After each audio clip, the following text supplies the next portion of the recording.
Hello guys, स्वागत है आपका हमारे यूट्यूब चैनल में। मैं चंदन मौर्य उपस्थित हुआ हूं आज इंग्लिश ग्रामर के साथ, जिसका हमारा दूसरा आज दिन है। पहले दिन में मैंने डिस्कस किया हुआ था, क्या किया था, इंग्लिश ग्रामर के डे फर्स्ट को, जिसमें हमने use of this that start किया था। इसका डिस्क्रिप्शन में आपको मिल जाएगा, वहां से आप देख लीजिएगा। और आज मैं स्टार्ट करता हूँ दूसरा दिन, जो कि क्या है, यूज ऑफ दिस दोज। क्योंकि ग्रामर का यह दूसरा चैप्टर होता है, तो आइए देखते हैं इसको कैसे होता है। तो यूज ऑफ दीज दोज, तो सबसे पहले तो इसको पढ़ते क्या है। बहुत सारे ऐसे जैसे स्टार्टिंग में बच्चे होते हैं, इनको पढ़ नहीं पाते हैं। से दीज, इसको बोलते हैं दीज। दीस मीन्स होता है ए। इसका प्रयोग पास की एक से ज़्यादा वस्तु के लिए किया जाता है।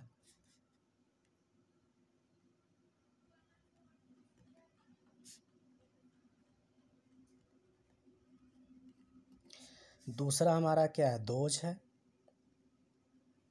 इसको पढ़ते हैं दोज। दोज मीन्स होता है वे। यदि वे आता है तो वहाँ पे हम प्रयोग करेंगे दोज। इसका जो होता है प्रयोग, दूर की एक से ज़्यादा वस्तु के लिए किया जाता है। ठीक।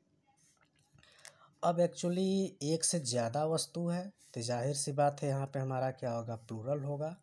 इसका मतलब कि यहाँ पे हमारा चाहे दीज हो या फिर दोज हो, उसके साथ हम लगाते हैं आर। तो इसको हम एग्जाम्पल के द्वारा समझेंगे। तो पहला एग्जाम्पल लेते हैं, जैसे अफर्मेटिव सेंटेंस का साधारण वाक्य।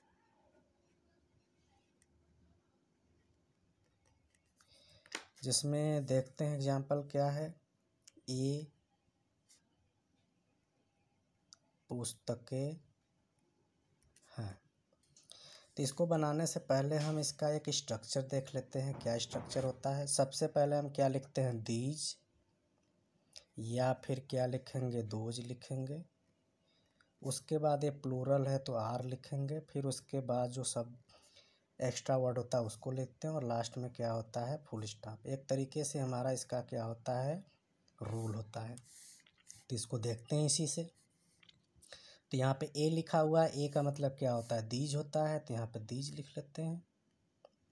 अब फिर दीज के बाद हमको क्या लगाना, आर। तो यहाँ पे आर लगाएंगे। पुस्तक, पुस्तक का क्या होता है, बुक, लेकिन यहाँ पे पुस्तकें हैं तो इसमें लग जाएगा एस।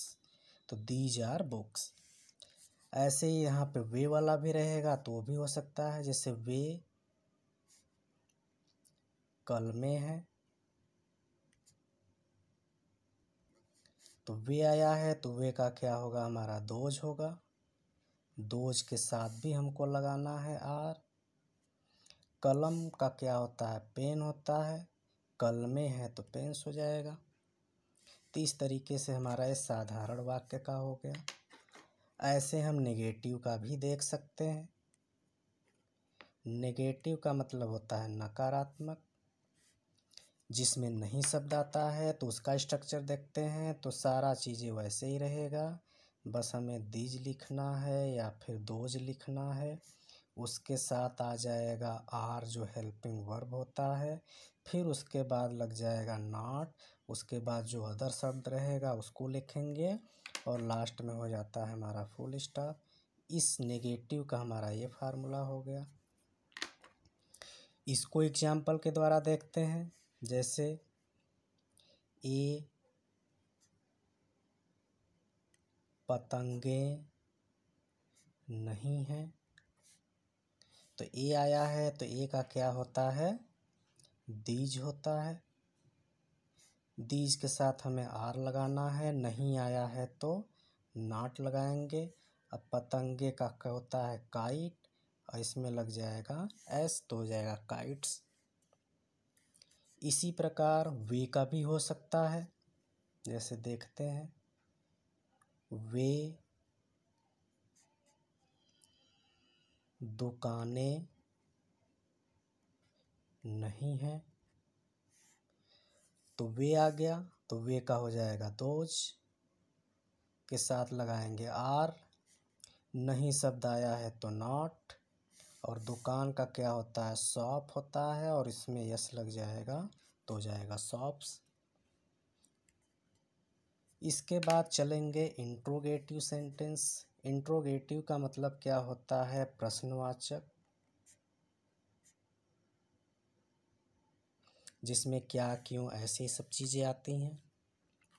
तो इसको बनाने के लिए हमारा पहले स्ट्रक्चर देखेंगे। तो इंट्रोगेटिव में हमेशा ही क्या करते हैं, जो हमारा हेल्पिंग वर्ब होता है उसको पहले लिखते हैं, फिर उसके बाद दीज या दोज होगा, फिर उसके बाद जो शब्द है वो रहेगा, और लास्ट में इसमें रहता है क्वेश्चन मार्क। तो ये हमारा हो गया स्ट्रक्चर।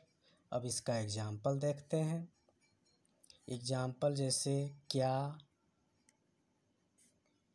वे कमरे हैं। तो क्या से प्रारंभ हुआ है, तो वे के साथ लगता है आर, तो पहले हो जाएगा आर। फिर वे का क्या होता है,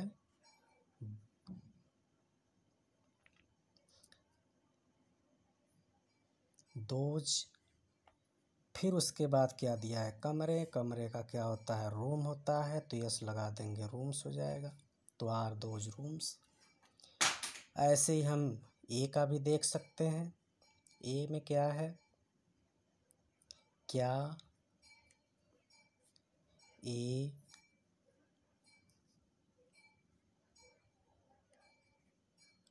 पेंसिल है। अब क्या से प्रारंभ है, तो इसमें पहले क्या लगाएंगे, आर लगाएंगे। फिर ए का क्या होता है, दीज होता है, और फिर पेंसिल है तो पेंसिल, और ये प्लूरल रहता है तो इसमें यस लगा देते हैं, तो आर दीज पेंसिल्स। तो इस तरीके से हमारा आज का जो दूसरा दिन था, जिसमें हमने ग्रामर का देखा, दीज दोज का प्रयोग। तो वीडियो पसंद आएगा तो चैनल को सब्सक्राइब कर लीजिएगा, शेयर करिएगा। Thank you.